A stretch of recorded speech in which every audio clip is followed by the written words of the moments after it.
we should be streaming very soon here. So I just want to introduce myself. I'm Aaron Brown. I'm a content developer with Udacity Self-Driving Car Nanodegree program.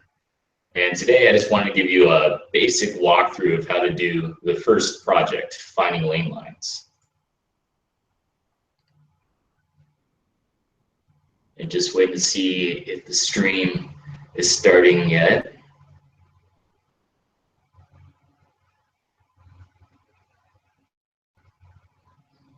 Looks like we have a couple of people joining so far.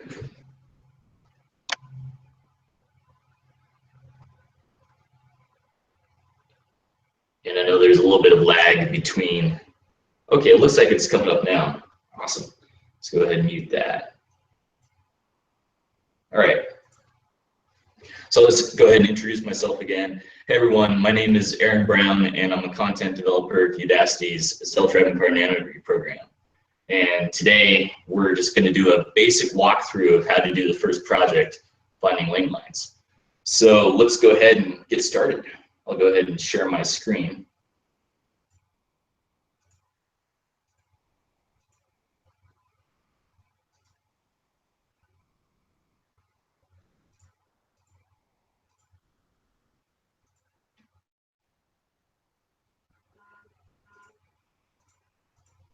And the first thing that we want to do, sorry about the mirrored transform there, is we're going to find the repository for the finding lane lines. We can do that on GitHub. So the first thing we're going to want to do is go ahead and snag the link over here and go ahead and copy that to our control terminal here.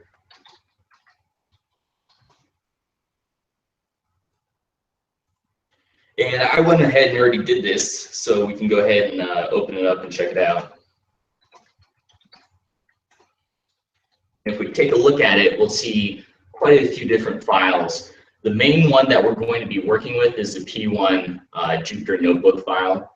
We'll also see some other video files in here as well, and then an image folder that we're actually going to be modifying some static images with. So first thing that we're going to want to do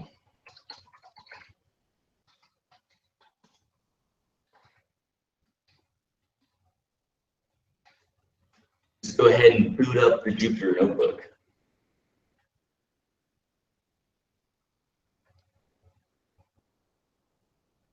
And this will just kind of give us a little bit of an overview of the project.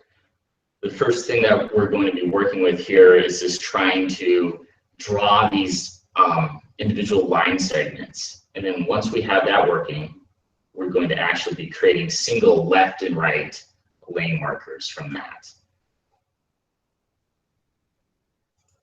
So the type of dependencies that you want to have in order to do this project, CV2 is a big one, as well as when we're actually doing the video, we will need a movie PY as well. And the easiest way to get some of those dependencies is just to start using the starter kit that's provided on Udacity's introduction, and that'll give you all the dependencies you need. So I'm going to go ahead and run this and just do Shift-Enter to start that up. And we'll make sure that everything is kind of working with this first cell. Basically what we're doing is we're just taking one of the images from the test images folder, and we're loading it up, and we're going to display the dimensions of it. So we get that it's 540, so that's the height of our image here, 960, that's the width, and this is a 3-channel image, so RGB. And so that's all working. And then let's kind of scroll down and see what else we got. So it's really helpful in this project that a lot of the helper functions are already defined, and they, for the most part, go in the order that we'll be processing images in.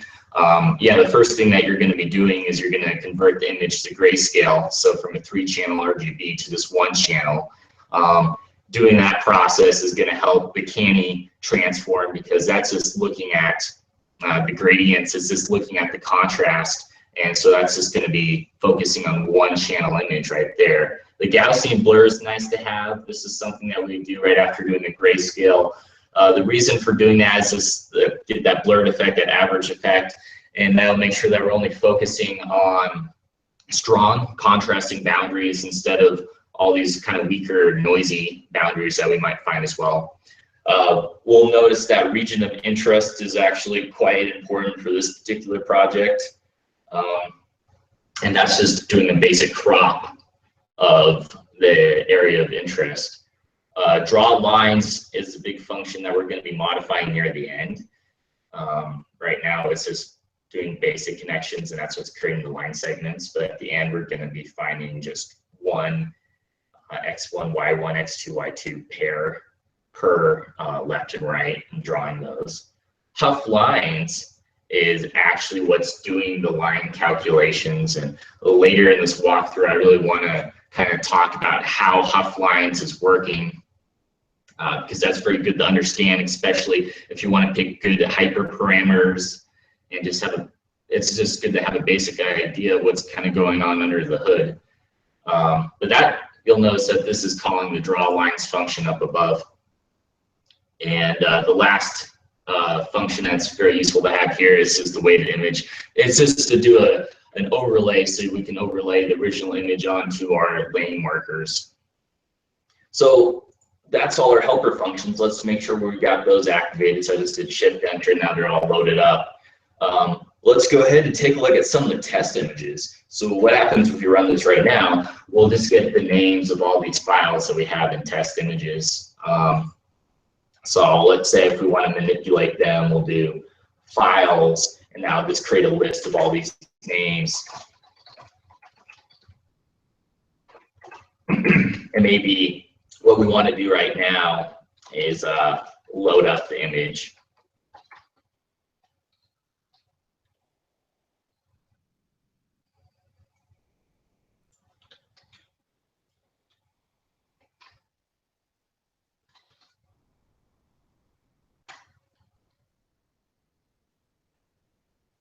And then I just got my little cheat sheet over here. So this is just notes of the process that we're kind of going through right here.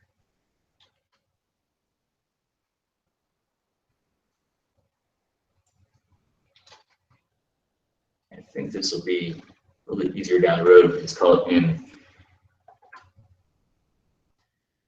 So that's kind of go through here and check out all the test images that we have in the folder and display them. If we just do it through the Jupyter notebook right here, it's only going to display the first one. But what we kind of like to do is do some modifications to these images and go ahead and save them off to our folder. And right now, if I go ahead and check out my test images, so I just have them all right here, maybe I want to do some modifications with them and save them off. So CV2 I am right is a good way of going about doing that. And for this, we're just going to call the image, we're just going to put an extension on it called output. And if we do that, we don't want to kind of overwrite what we've already kind of worked on. So if file, the first 5 characters,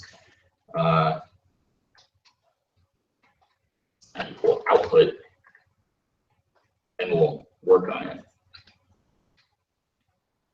So real quickly, if we were to save this off right now, then those outputted images will just be the same as the original. So let's kind of start going through some of the helper functions that we have. Like we're talking about, the first thing we want to do is do a grayscale of that image. So we kind of come up here and we check out the grayscale. There's only one parameter you have to worry about to put in, and that's the image itself. So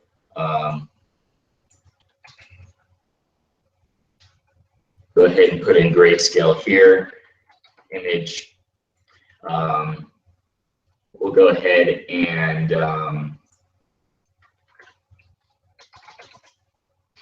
now just call result gray. So I'll save off the result and then display the result. You might notice right now we get this kind of funky color mapping. There's very useful argument or kind of command up above here that'll help you with that, and that's just to say the C map is equal to gray. that will look a little bit nicer when we actually come over here to show it. So this is what the image looks like in grayscale. Check it out, we're saving at the same time with just that output extension at the front of the file. And what's next? Well, we want to actually do that kind of Gaussian blur, just to blur the image a little bit, try to get rid of some of the noise elements because we're interested in strong contrasting boundary lines, and any noisy ones are not going to be as interesting for us. So Gaussian blur has two parameters that we're going to be looking at, which is image and the kernel size. The bigger the kernel size, the more blur you have. It's taking a bigger region and it's doing more averaging over that region. Kind of a good kernel size generally to use is maybe like 3 or 5 is what we're going to be using in this particular case, because we don't want to blur it too much. And that's not going to look too different. After we blur it, we get our edges. And that's where things get a little bit interesting.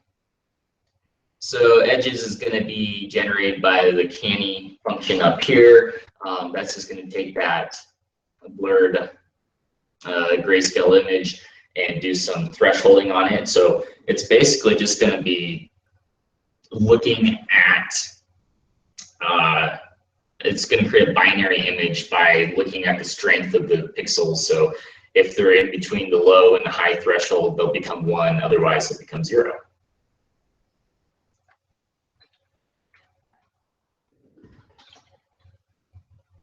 Do gray, and then I'm just going to pick a 5150 for the thresholding values. This is definitely something you can play around with.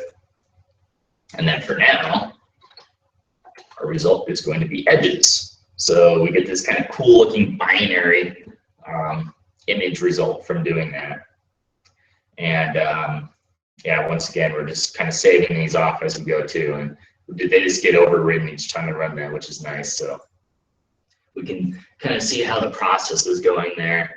So what's next? Well, this is actually pretty important, I want to say. That's the region of interest. We need to crop out things that, areas that we really wouldn't expect to find lane markers, like up in the sky, like these hills and stuff like that. Otherwise, we definitely will find lines out here, and then when we do our final averaging, it's not going to look too pretty. So we basically want to create this kind of region around the lane lines here, and just use that for doing the Huff transform, just to get nice results. So for that, just because it's a little bit dried out, I'll definitely go over it here. We do the IM shape. We're going to pull the image shape, which is just the height and width values of that image, and we're going to create some vertices. We're going to create 4 vertices, and that's just going to be ratios of the height and width. These vertices, points like to be in X and Y, but from our image shape we get width, or we get height and width. So let's notice it's a little bit backwards because the IM shape of 1 is the width, and the IM shape of 0 is the height. So that's what we need to do to get our X and Y's. But if we look at this, so this is just a ratio of the width. That's 51% over, so, and then 58% down, and the height starts this way. So we're going to land somewhere right here, this next. So that's just this point right here. And then if we look at our next line, it's going to be very similar to this. The only difference is 49%. So we just kind of went a little bit over in the horizontal direction. And then we have 0 for the X, and then all the way down for the Y, the maximum height. So all the way down here. And then finally, we lead off with this endpoint right here, which is the total width and the total height. So we're basically defining this boundary right here for our vertice points. We're feeding those vertices into our region of interest along with our edges, and that's going to do our cropping for us. So let's go ahead and take a look at what that looks like. So now we just get this nice cropped region where we have our definite align kind of like marker positions here. So that's really going to help us out when we're doing this final step here of doing the Huff transform.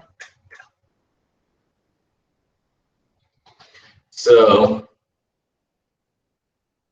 Huff lines is the next thing that we're going to be looking at. And it has quite a few hyperparameters, and I was getting questions about how can you pick good hyperparameters without doing a lot of experimentation. I guess my answer to that is just kind of a good idea of what the algorithm is doing in the background. And so I'm going to go over that. But the first argument of Huff lines is image, and then we have this row, we have this theta, we have a threshold with a mid-line length and a max line gap. So quite a few hyperparameters to be playing with right there. So go ahead and put in a target for that. And let's pull up a little bit of discussion of what the Huff line transform is doing. Okay, so basically we're finding lines, and we know that this this line equation is y equals mx plus b. Here's calling c. But when we're doing this algorithm, the one problem with that is what happens when we have a vertical line? Well, this m is going to be infinity. We can't deal with infinity very well, so we look at a parametric form of it, which is equivalent, and that's it. This rho is equal to x cosine theta plus y sine theta. So remembering back to our Huff line algorithm here, we had this rho and theta. So that's what that rho and theta mean. But they're actually, it's the resolution of the rho and theta that we're going to be using. Because the basic way, so, well, this rho is defined as the distance from the line to the origin, and the theta is the angle in between the origin and that line. But the basic idea of how this algorithm is working is it creates this grid of where rho is our rows in this grid, and theta is the columns. And we're going through each, so remember we have this binary image. It's either a 0 or 1. It goes through all the x's and y's. Anytime the x and y is a 1, it's going to start iterating through all the different row resolutions. In this example, we're going to want a high amount of resolution for theta, so we're going to pick 1 degree. We have to input it in radians, so that'll be the same as doing, if you remember, pi radians is equal to 180 degrees. So just divide that by 180, we get 1 degree. So we're going to do pi divided by 180 is our theta resolution. Rho, what's the maximum row resolution we have? Well, this is defined in pixels. Yeah, row's distance. So the maximum resolution we have is 1. So it's going to be going through all these x and y's. When it finds an x and y, so and it's a 1, it's going to start going through all the different theta values that it can, so start rotating. And when it has that theta value, it's basically plugging into this equation. So we have an x and a y from our coordinate, and we're trying out these different thetas. We're going to go all the way around at 360 degree, and we're doing a resolution of 1 degree. So we're going to do this 360 times per x and y point, and from that process, we're calculating a row. So now we have a pair. We have this theta that corresponds to a row, and we're saving it off in this type of grid. And each time we do a new x and y, we're saving, if there's any overlap. So it's a voting system. So we're basically voting on what's the best row and theta value that we should use. So this over here is getting very bright, so we're getting lots of row theta pairs for that. And here's the kicker: this row theta pair, it's a single point. It actually, you can derive a line from it. If you plug in a theta, those rho and theta, you'll get a line from that. So in the Huff transform, we have this duality going on where a line can be transformed to a point, and then that point be transformed back to that line. Because we take these points from our binary image and we create all these lines out of them. And then we just basically see where there's the maximum amount of overlap in those lines, and those maximum amount of overlap in those lines is going to correspond to the strong point, and that strong point comes back to a line. So that's basically how the Huff transform algorithm works, and you could code this up yourself, just like Python or anything that you want, and you could create this algorithm. And so that's the basic idea of how this rho and thetas work. And we create this grid and we use this voting system. So let's kind of look back to our algorithm now and see if it makes more sense. So we talked about rho and theta quite a bit, and so we're going to use the resolution of rho as 1 pixel and theta as 1 degree. And what about the threshold? Well, that's the minimum number of votes we have to hit in our grid in order for it to count. So how many votes, minimum number of votes does it need to even be considered a line? And then we have these other two parameters, which are pretty interesting. So it's kind of cool that it's able to do this, because it's a little bit of an extension, I think, on just doing the basic Huff line algorithm, but it's very useful, you'll see in this project. That's just doing the min line length and the max line gap. And I think min line length kind of comes back to a little bit of a threshold.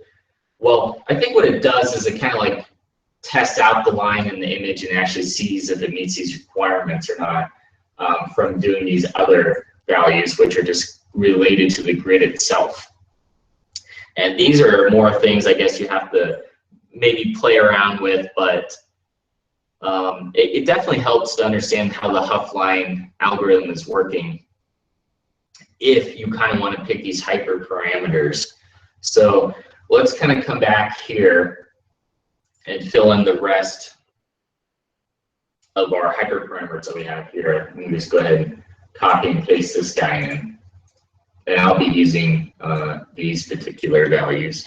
I kind of explain why we're using rho as 1, because we want maximum resolution in pixels. We want a high amount of resolution for the theta, the angles. And I'm using 35 votes and a min length of 5, and I don't want a gap bigger than 2. So that's how I'm generating my lines right here.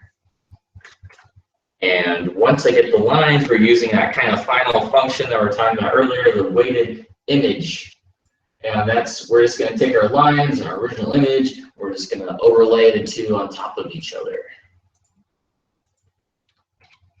And that will be our new result. So I'm just defining the alpha for line to be a little bit less than 1, so it's kind of see-through, and then the alpha for the image is going to be 1, so it's not going to be see-through at all. And we do that. We get these nice little line segments right on top of our lane markers. So that was all from just kind of experimenting. It's definitely a bit of an experimental process for these hyperparameters, at least kind of over here, to see what works best for picking it. And I just found that this combination worked pretty well for getting these. So at least it's kind of down to 3 from the 5, because just these other ones, we just want high resolution, and that's what we're thinking about. So yeah, remember, it's just the maximum number, the minimum number of votes it needs, and then just, yeah, the line length, min line length, max gap. So that's looking pretty good right here. And what happens if we check it out up here in our saved files? Well, we'll notice something that's kind of peculiar about CV2. It likes to do things, well, we're loading up an image in terms of RGB, red, green, blue, but CV2 likes it backwards. It likes it BGR. So we notice this funky color swap between red and blue, where the sky is red.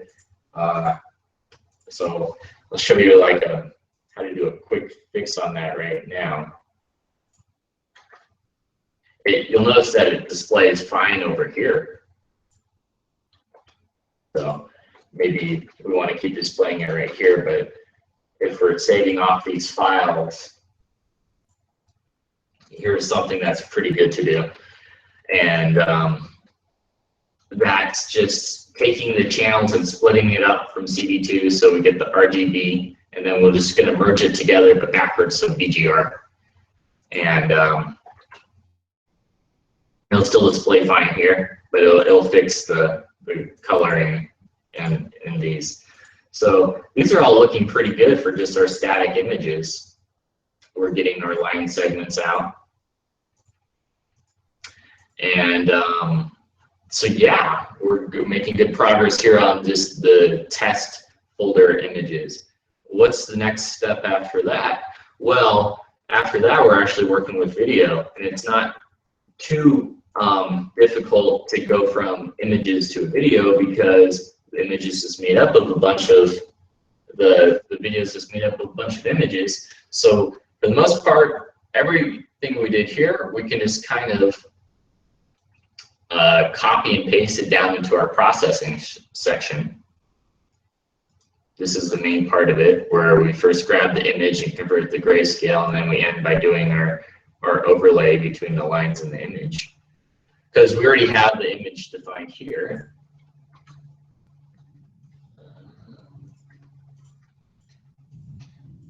Except copy and paste, and then we're going to return the result right there.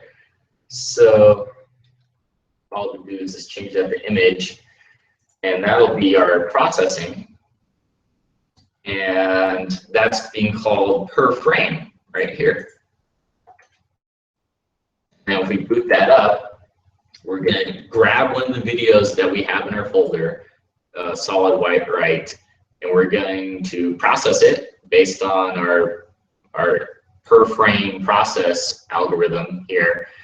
And we're just going to call it white output. So we can find that right here. Oh, here's an interesting thing.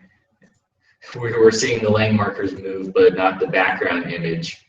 And that's because we needed to change this as well. It was using one of the saved images from before. So there's a little bit of debugging right there. There's kind of a funky effect.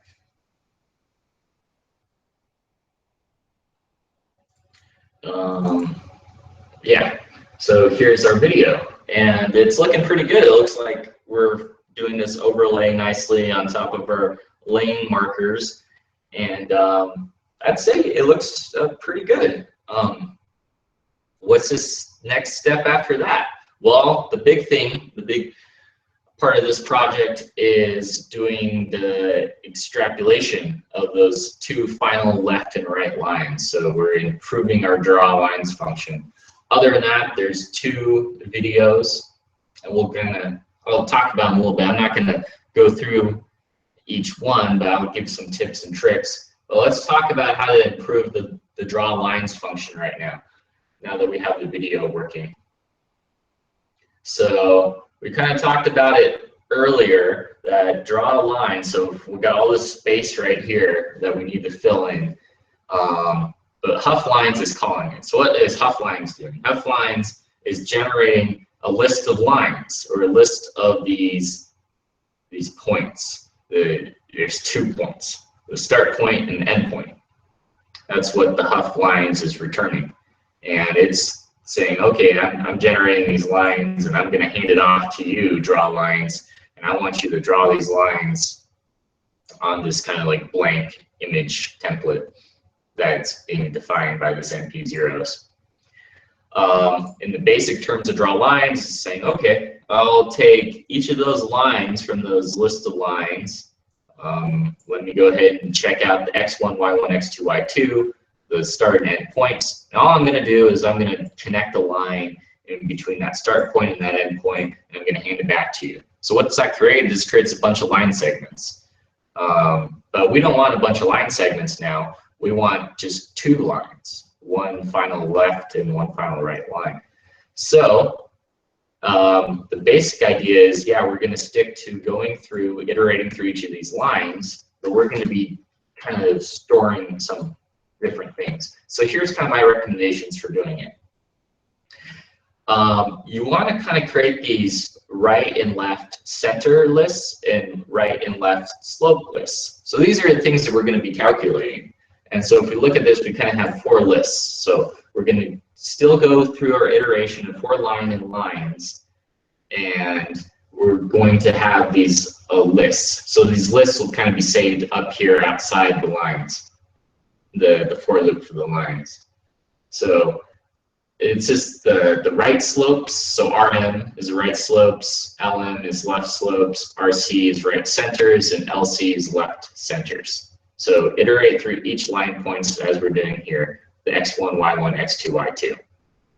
Okay, and we're going to calculate slopes and centers. So here's how you just calculate the slope, just the difference of the y's over difference of the x's. The center is just the average of the x's and the average of the y's. So we calculate the slope and center. But now we need to know which list to add it to. Do we add it to the right, list of centers and slopes, or do we add it to the left list of centers and slopes? Well, in order to differentiate that, we're going to actually measure the slope.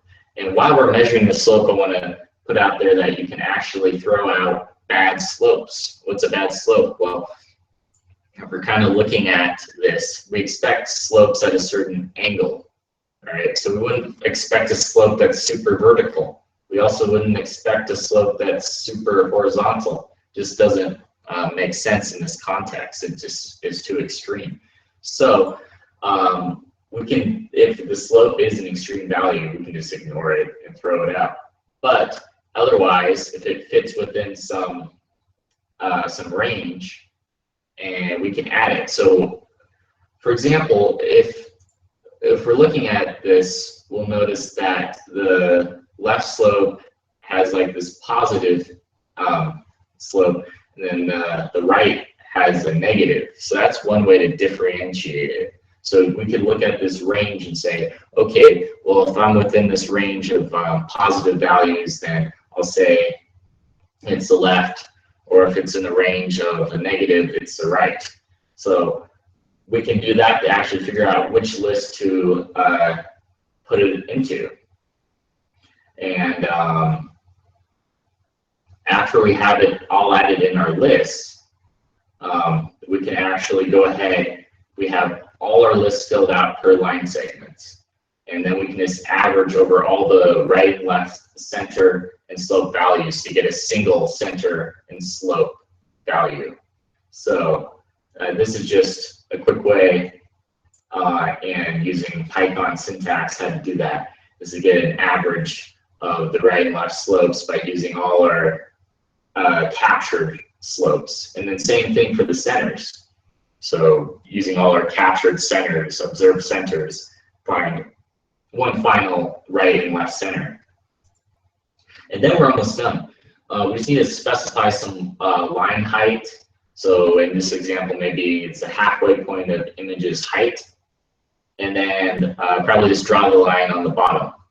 So our whole goal here is to find some new x1, y1, x2, y2 from using the center and slope values. And we're going to have two of those, one for the left, one for the right. And we also have the two slope and centers, left and right. And once we have all that, we can kind of use this slope intercept form to kind of put everything together. Y minus y prime is equal to m times x minus x prime.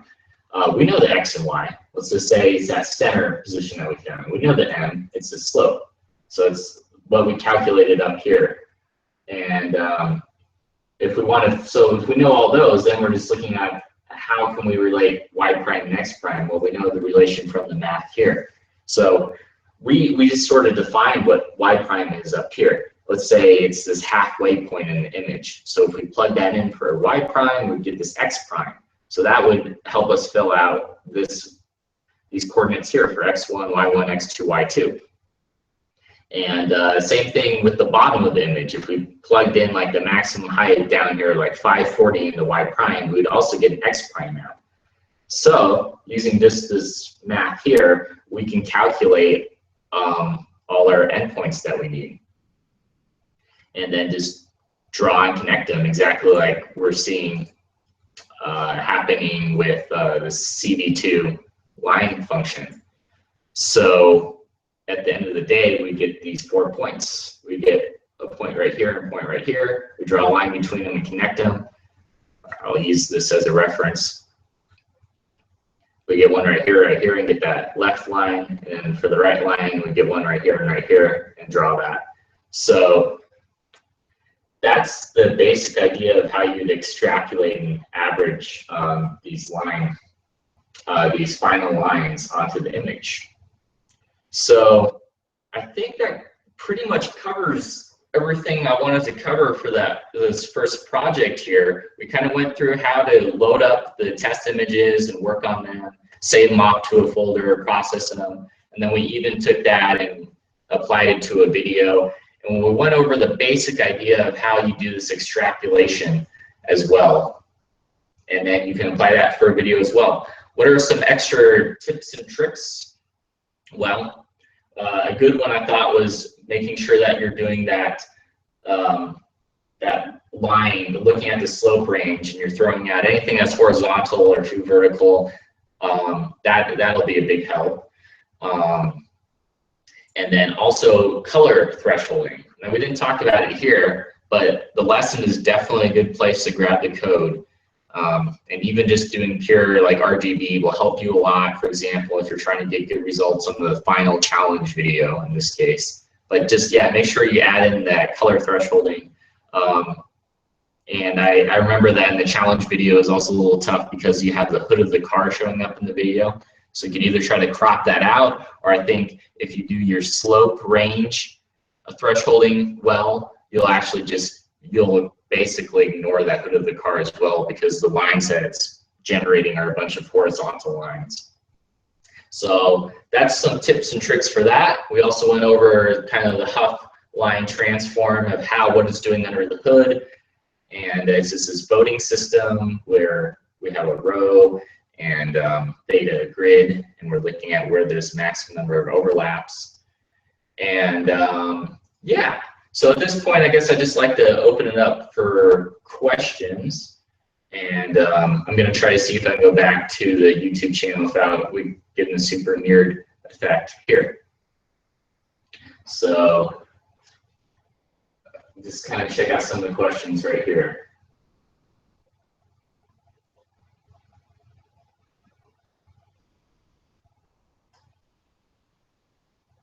And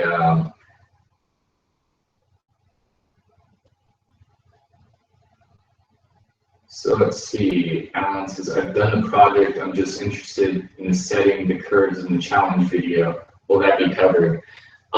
So the curves, yeah. So basically for that, it's just kind of like the color thresholding will really help out curves. And just the basic line finding project, we're just kind of just working with lines, no curving. But that would be actually focused on in the advanced lane finding project, is when you start doing curves. Ezra, I did the project like a month ago, but I looked at my code and I was where are my notes? I have no idea how I came up with it. Yeah, so for the code, we always kind of went over that, including how to do some high-level things like the Huff line transform. So, and then, yeah, if you're really ambitious, you could actually code it up yourself now, just using that row and theta grid technique.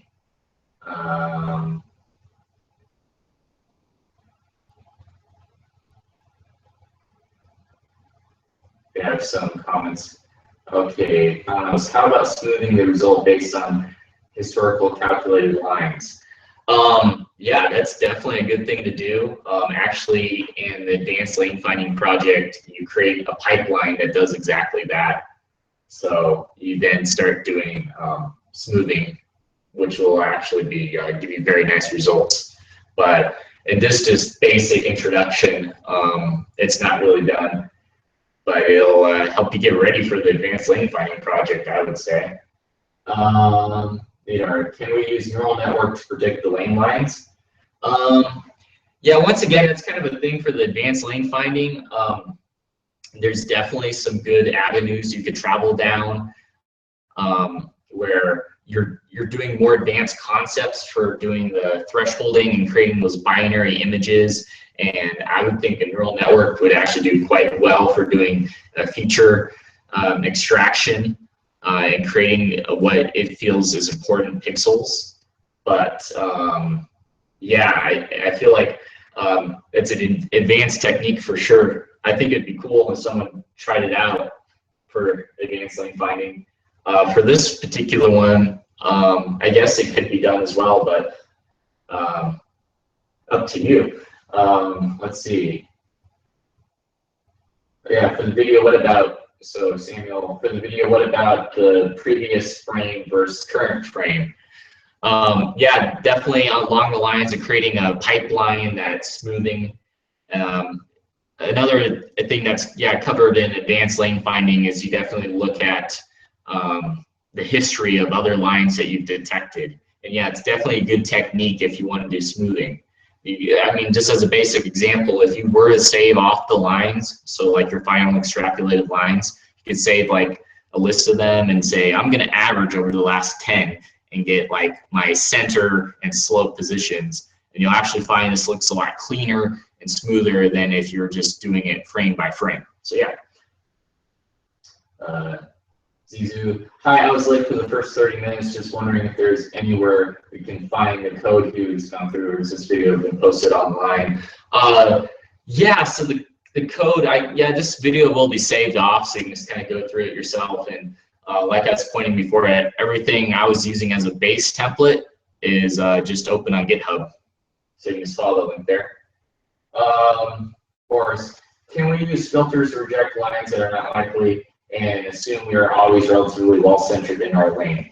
Yeah, basically the filtering that we're doing is throwing out bad slopes, and that's an important filtering technique. And as far as like being centered in our lane, that was the region of interest that was going over. So that's going to make sure we don't find a bunch of lines up in the sky and in the hills and things like that. So yeah, filtering is definitely very important in this project. Michael, hey Aaron, in the Udacity one critique in your pipeline, specifically, how could you imagine making your algorithm better, more robust? Where will your current algorithm be likely to fail? This particular algorithm is not going to do very well in poor lighting conditions. It's just, when we're doing the walkthrough, we weren't even going over color spaces, but you need color spaces like HSV and HLS to really handle better lighting conditions. So if we're doing a video at nighttime, it'd be pretty bad. It's also really, this algorithm is really expecting to find lanes on the road. So if there's a car in front of it all of a sudden, that's definitely going to mess it up. So in city conditions, yeah, it's not going to look too great. You're going to be in an intersection, all of a sudden it's going to go crazy. But for open road spaces, when the light is really nice in the daytime, it'll work well. How about using k-means? So Veron, how about using k-means algorithm for this project? Yeah, definitely. K-means is a type of way of basically doing averaging, and so certainly you could do a k-means to try to extrapolate center points for those lines. Yeah. And I just want to make sure I didn't miss any questions up above. Yeah, the video will be saved off for later. Screen is very blurry. Not sure about that.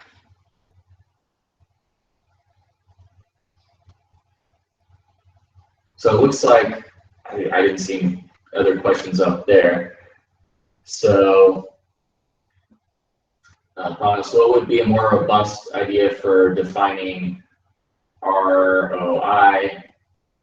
This approach will not well if the road has bumps or changing lines, or if the road is stiff.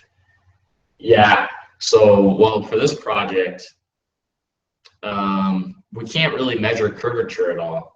Our lines are just, that's what they are, lines. And in advanced lane finding, that's when we actually try to put curvature to our lines. So yeah, if there's a really curvy road, this algorithm isn't going to do too well. But more robust idea for defining the pipeline, well, just the idea is basically covered in advanced lane finding. And actually, I'll be doing a live stream on Thursday, and we'll be doing the advanced lane finding project. And that one will be talking about much more robust ideas for doing lane detection. Oh, range of interest. Yeah. So basically, if you're talking about, capturing, doing the cropping, I remember there was one question about, can we do dynamic cropping? You can, I guess. But you got to kind of be creative and come up with an idea for doing it. I could see in this particular project, it's going to be tough because you're not really dealing with doing any transforms or anything that can give you any relative idea on the spatial environment, which you would need in order to do dynamic cropping.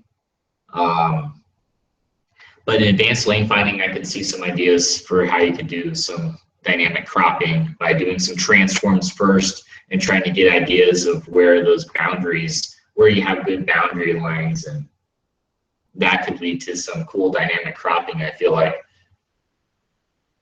But for this one, it's kind of static. So let's see. Harry, what's the best way to add more parameters to the process image function or this function's use to process videos? The best way, well, just by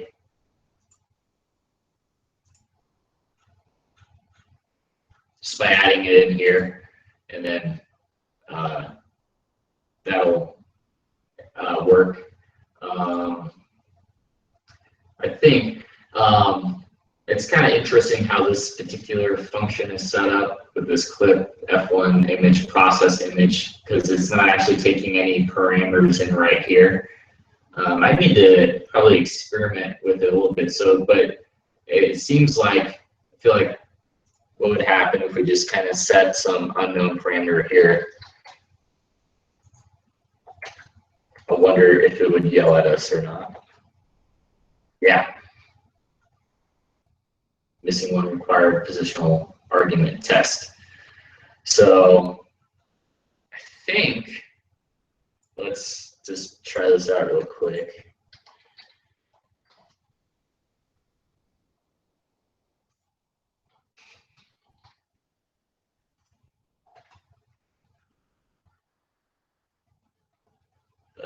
Still missing process image. So you probably want to check out some documentation on how the movie PY in the clip is actually taking in arguments. Off the top of my head, I'm not sure why you'd want to use any extra parameters besides the image itself, because if anything, I feel like there wouldn't be any sort of dynamic ability to change it, any sort of parameter you could kind of have in here, but I'm sure it'd be possible. You just kind of have to look at the documentation of how this process image is really expecting to get its inputs. Yeah. In these, okay, yeah. The row threshold vertices, etc., that we are using in P1, are there some formulas for this, or is it just trying different values and see which fit is better? Well, the row and the thresholds, the row and the theta were the resolutions that we're trying out. The smaller the number, the more accurate, but it's also going to take more computational time. So, but my advice for this project is just use the highest resolution as you can. So using a row, its maximum resolution for row is one pixel, and a high resolution for theta is going to be the one degree. And sorry. All right, I don't know, I figured I'd just turn that off. So clip out.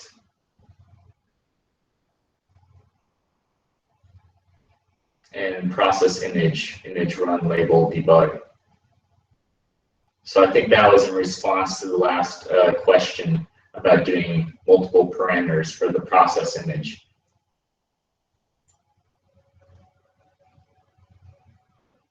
So think Thanos might have just answered the question. Which one is better, the way you calculated or the one I posted now? Just curious about which method. Okay.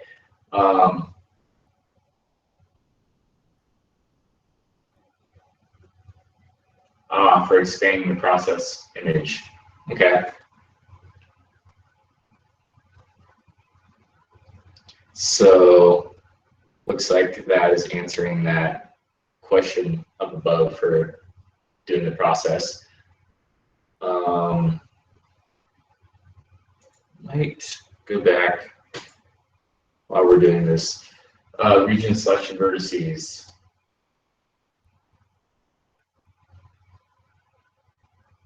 Yeah, so it looks like Veron's saying region selection vertices. This one it looks like we're just using static vertices. What might be nice is using some sort of dynamic ratio based on doing the width and the height. And that way you can do different image sizes as well.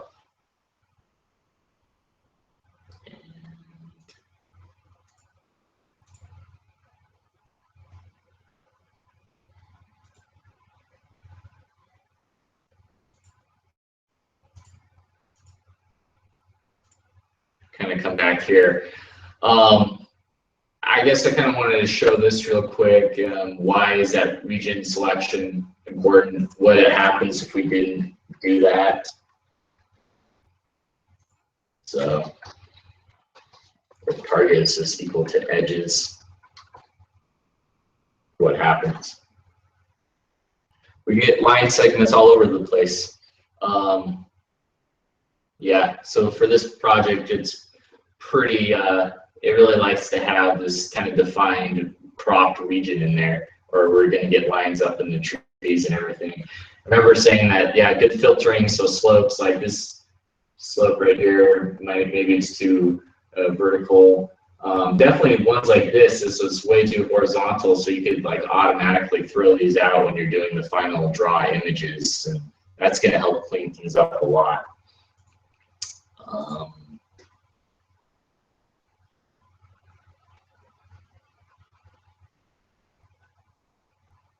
So let's see, any other questions?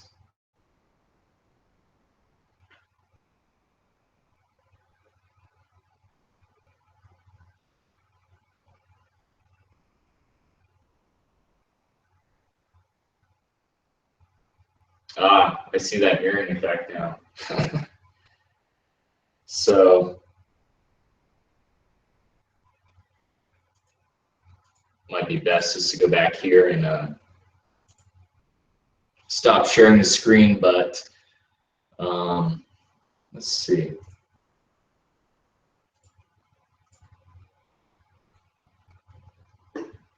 Just curious about what is really used in the self-driving industry. Do they deploy Python codes onto vehicles? When you're working with the sensors, it's a lot of C, just because this is more of a bus for dealing with the different sensing imagery and components. But Python kind of lays out a very nice idea of how to do the different processes.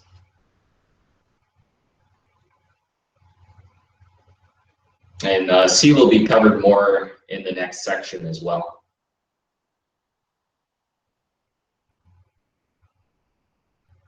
Let's see.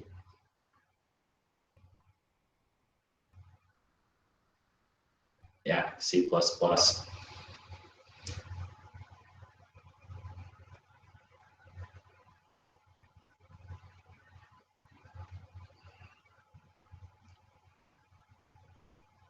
So, any other questions on the project? If not, meet up again on Thursday, and we'll be doing the advanced lane finding. So, thank you, everyone, and see you later. Bye.